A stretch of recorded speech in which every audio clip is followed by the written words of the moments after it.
Franchement, ce que fait le Real Madrid en ce moment, c'est complètement dingue. Et Arda Güler, mais qu'est-ce qu'il vient de nous sortir? Sérieusement, ce but, c'est une œuvre d'art. On dirait presque le but de la saison. Quand tu vois ça, tu restes sans voix. Et c'est ça qui est fou avec le Real Madrid. Il y a encore peu de temps, tout le monde disait que la saison était quasiment terminée, qu'il n'y avait plus grand-chose à espérer. Et pourtant, tu te retrouves avec une équipe qui enchaîne des performances incroyables. Une victoire 3-0 contre City, puis un 4-1 derrière avec des buts magnifiques. On voit encore des joueurs formés à la Fabrica qui se mettent en évidence, comme Valverde qui continue d'être impressionnant. Honnêtement, le Real, c'est une équipe totalement imprévisible. Un jour, tu penses qu'ils sont au bord du gouffre et le lendemain, ils te sortent un match monumental. C'est ça leur force. Tu ne sais jamais vraiment à quoi t'attendre. Salut à tous, j'espère que vous allez bien. On se retrouve aujourd'hui pour revenir sur la rencontre entre le Real Madrid et Elche. Au final, victoire 4-1 pour les Madrilènes. Et c'est un succès qui fait énormément de bien, surtout dans la course au titre en Liga. Quand la composition de départ est sortie, certains supporters ont commencé à râler. Mais en réalité, Ancelotti n'avait pas beaucoup d'options. Avec près de 10 joueurs indisponibles, il était obligé de composer avec beaucoup de jeunes issus de la Fabrica, aussi bien dans le 11 de départ que sur le banc. Dans ces conditions, faire tourner devenait très compliqué. Et puis, il y avait aussi une obligation de résultat. D'autant plus que le Real n'avait pas réussi à battre Elche au match aller. Donc oui, certains disent qu'il faudrait se concentrer uniquement sur la Ligue des Champions, mais la réalité est différente. Le Real Madrid n'est qu'à 4 points du FC Barcelone et il reste encore un Classico à jouer. Dans cette situation, il est impossible d'abandonner la Liga. Du coup, l'idée était simple, faire quelques ajustements dans l'équipe tout en gardant une base solide pour maintenir le rythme. 3 changements seulement par rapport au match contre City, histoire de laisser certains joueurs souffler tout en gardant une certaine continuité. Parce qu'il faut être honnête, la prestation face à Manchester City a surpris tout le monde. Personne ne s'attendait vraiment à un tel niveau. Mais justement, il faut capitaliser là-dessus et permettre à ces joueurs de continuer à jouer ensemble, à développer des automatismes, d'autant plus que le calendrier ne laisse aucun répit. Il y a encore un autre match contre City à venir, puis un déplacement compliqué contre l'Atlético Madrid en championnat, une équipe qui avait déjà battu le Real à l'aller. Dans ce contexte, il est essentiel de consolider le collectif. L'avantage de ce match, c'est aussi qu'une fois le résultat assuré, Ancelotti a pu faire entrer plusieurs jeunes de la Castilla. Et certains ont montré des choses intéressantes. Au final, la soirée est presque parfaite. Victoire convaincante, pression mise sur Barcelone et une équipe qui montre de belles promesses. Le début de rencontre n'a pourtant pas été simple. Pendant les 20 à 25 premières minutes, le Real Madrid est resté assez prudent. Elche a tenté de mettre de l'intensité avec un pressing assez haut et une bonne circulation du ballon. Ils avaient la possession, mais sans réellement réussir à se créer de véritables occasions. Et c'est justement là qu'il faut souligner quelque chose, la sérénité de la défense madrilène. C'est un secteur qui a souvent été critiqué cette saison, mais sur ce match, on a vu une équipe très organisée. Le travail collectif était évident. Les joueurs faisaient les efforts ensemble, avec ou sans ballon. Brahim Diaz, par exemple, a été très intelligent dans ses déplacements entre les lignes. Valverde, lui, semblait absolument partout sur le terrain. À gauche, à droite, en défense, en attaque, il a multiplié les efforts. Ce genre de performance apporte un véritable équilibre à l'équipe. Chacun participe, chacun aide son coéquipier et ça se ressent immédiatement dans le jeu. Ce qui sera intéressant à voir, c'est ce qu'il se passera lorsque les titulaires habituels reviendront de blessures. Parce qu'aujourd'hui, certains joueurs se battent pour le collectif. Ils travaillent énormément sans ballon. Et la vraie question est là. Est-ce que les cadres feront les mêmes efforts? Peu importe le nom sur le maillot, que ce soit Mbappé, Bellingham ou un autre, tout le monde devra s'impliquer de la même manière. Ce que fait Brahim sans ballon, ce que font les jeunes comme Pitarch pour couvrir leurs coéquipiers, ce sont des sacrifices indispensables. C'est ce qui fait la force actuelle de l'équipe. On voit des joueurs qui jouent pour le Real Madrid, pas pour leur propre gloire. Ils ne cherchent pas à briller individuellement à Madrid, ils cherchent à faire briller Madrid. Et ça, c'est une différence énorme. Si cet état d'esprit continue, alors le collectif restera solide. Les sorties de balles sont propres, les joueurs proposent des solutions sous pression, les transitions vers l'avant sont rapides et bien organisées. Bien sûr, il ne faut pas s'emballer. On parle seulement de 2 matchs à très bon niveau. Mais quand quelque chose fonctionne bien, il faut aussi le reconnaître. Aujourd'hui, on voit une vraie équipe. Même pendant la période où Elche avait le ballon au début du match, ils n'ont quasiment pas réussi à tirer au but. 0 frappe. Et ça, c'est révélateur. D'habitude, le Real concède beaucoup plus d'occasions et c'est souvent Courtois qui sauve la situation. Mais cette fois, le travail défensif collectif a fait la différence. Les attaquants participaient au pressing, revenaient défendre au milieu de terrain et créaient du surnombre. On a vu plusieurs prises à 2 ou à 3 sur le porteur du ballon. Pitarch et Tchouaméni ont souvent travaillé ensemble pour récupérer la balle. Brahim n'hésitait pas à presser très haut. C'est exactement ce que doivent faire les premiers défenseurs d'une équipe, les attaquants. Tout cela n'est pas un hasard. Encore une fois, ce n'est pas pour dire que le retour des cadres va poser problème. Mais il faudra que tout le monde accepte de fournir ces mêmes efforts. Le talent ne suffit pas. Le travail collectif est indispensable. Après la 25e minute, le Real Madrid a commencé à accélérer le rythme. Le pressing est devenu plus intense, l'équipe a pris le contrôle du match et Elche a fini par craquer. Le premier but arrive sur un coup franc frappé par Valverde. Le gardien repousse le ballon, qui revient dans les pieds de Rudiger. Contrôle parfait, puis une frappe splendide sans rebond qui termine au fond des filets. Un très beau but. Et ensuite, Valverde continue son récital. Franchement, parler de lui mériterait presque une analyse complète à part. On pourrait faire un débrief entier rien que sur sa performance. Parce que dans ce système, il est absolument essentiel. On lui laisse énormément de liberté sur le terrain et il en profite pleinement. Il court partout, participe à toutes les phases du jeu et influence chaque moment du match.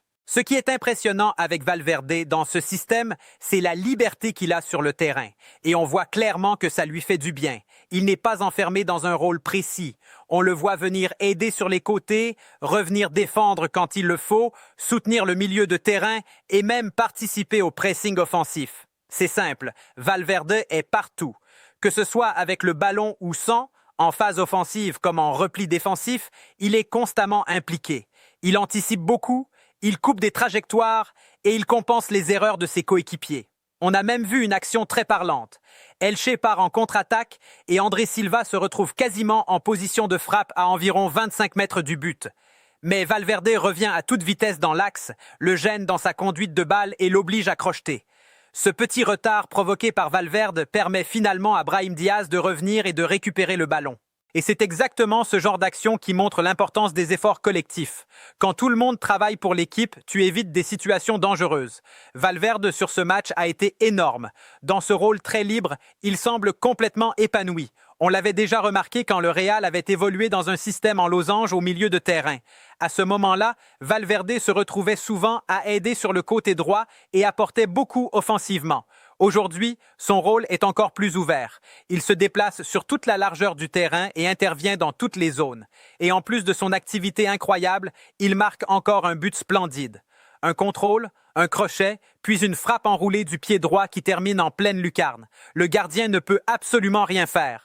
À ce moment-là, le Real mène déjà 2-0 et le match est quasiment plié. Il faut aussi rappeler que la première action dangereuse du match vient déjà de lui, avec ce coup franc extrêmement puissant, repoussé par le gardien avant que le ballon ne revienne dans la surface. Valverde, sur quelques jours seulement, c'est 4 buts marqués. C'est énorme. Clairement, il a été l'un des grands hommes du match. La défense madrilène mérite également d'être saluée. L'équipe a été très solide derrière et n'a quasiment rien concédé. Rudiger, encore une fois, a livré une prestation très sérieuse dans la continuité de son match contre Manchester City. Toujours bien placé, solide dans les duels. Huijsen, de son côté, a été plutôt bon défensivement, même s'il a parfois été un peu moins précis à la relance en première période. Mais globalement, sa performance reste très correcte. Fran Garcia a également fait un bon match. Défensivement, il n'a pas été vraiment inquiété et offensivement, il a tenté d'apporter du danger. Il délivre même une passe décisive, même si certains centres n'ont pas trouvé preneur. Mais il a été actif et disponible. Carvajal, lui, est encore en phase de reprise. On sent qu'il revient progressivement et qu'il n'est pas encore à son meilleur niveau. Au milieu de terrain, Tchouaméni a été excellent. Très présent dans la récupération, agressif dans le pressing et toujours prêt à couper les lignes de passe. Et on remarque aussi une chose importante, quand ses coéquipiers l'aident dans le travail défensif, il devient beaucoup plus efficace. Parce que laisser un joueur gérer seul tout le milieu de terrain, c'est presque impossible. Mais quand plusieurs joueurs participent à la récupération, les choses deviennent plus simples. Même s'il ne récupère pas directement le ballon, il gêne l'adversaire et permet à un coéquipier d'intervenir. C'est tout ça qu'on appelle le travail collectif. Et ce n'est sûrement pas un hasard si certains joueurs retrouvent aujourd'hui leur meilleur niveau. Valverde, Tchouaméni, mais aussi toute l'animation offensive du Real Madrid. L'équipe crée plus d'occasions, apporte plus de dangers et semble beaucoup plus équilibrée. Tout cela vient simplement du fait que les joueurs jouent ensemble pour le collectif et qu'ils multiplient les efforts. Brahim Diaz, par exemple, a encore été très important. On en avait déjà parlé lors du match contre Manchester City. Ce jour-là, son rôle a été essentiel. Pendant que City pressait très haut dans la moitié de terrain madrilène, Brahim descendait régulièrement au milieu pour offrir une solution supplémentaire. Grâce à ça, le Real pouvait sortir proprement du pressing adverse. En 2 passes et une conduite de balle, l'équipe passait d'une situation sous pression à une contre-attaque dangereuse. C'était impressionnant de simplicité. Une relance de Courtois, une remise rapide, puis Brahim qui portait le ballon vers l'avant. Et en quelques secondes, City se retrouvait obligé de défendre en reculant sur un 3 contre 3 ou un 4 contre 4. Tout ça montre une chose, le football est avant tout un sport collectif. Il faut comprendre les intentions de l'adversaire, s'adapter tactiquement et offrir des solutions à ses partenaires. C'est exactement ce que le Real Madrid a réussi à faire sur ce match. Parmi les autres satisfactions, Pitarch a également été très intéressant. C'est un joueur qui apporte énormément d'intensité. Il court beaucoup, travaille pour l'équipe et joue simplement. Pas de gestes inutiles, pas de prise de risque excessive. Il fait les choses proprement. Bien sûr, il a encore une marge de progression, mais son engagement et son activité sont très précieux pour l'équipe. En revanche, la prestation de Camavinga a été beaucoup plus compliquée. Il a été l'un des rares joueurs en difficulté. Il est notamment impliqué sur le but encaissé par le Real Madrid. Entre les pertes de balles et le carton jaune, sa soirée a été assez compliquée. Dans le jeu avec ballon, il semble manquer d'impact et de créativité ces derniers temps. Et il va devoir rapidement retrouver son meilleur niveau. Vinicius, lui aussi, a connu un match un peu plus discret. Il a tenté quelques actions, mais a perdu plusieurs ballons et n'a pas vraiment pesé sur la rencontre. Après, il faut aussi rappeler qu'il enchaîne énormément de minutes depuis l'arrivée du nouveau staff, donc un peu de repos ne lui fera pas de mal. Brahim, malgré une occasion ratée en début de seconde période, a encore montré beaucoup de bonnes choses. C'est lui qui presse, qui provoque les erreurs adverses et qui récupère des ballons importants. Dans l'ensemble, le Real Madrid a maîtrisé son match sans vraiment souffrir. L'entraîneur a même pu faire tourner dès la 60e minute. Plusieurs cadres sont sortis pour laisser la place aux jeunes de la Castilla, et certains ont montré des choses très intéressantes. Palacios, par exemple, m'a particulièrement impressionné. On voit tout de suite qu'il possède une vraie vision du jeu. Ses déplacements, ses appels, ses petites déviations en une touche, il y a clairement quelque chose chez ce joueur.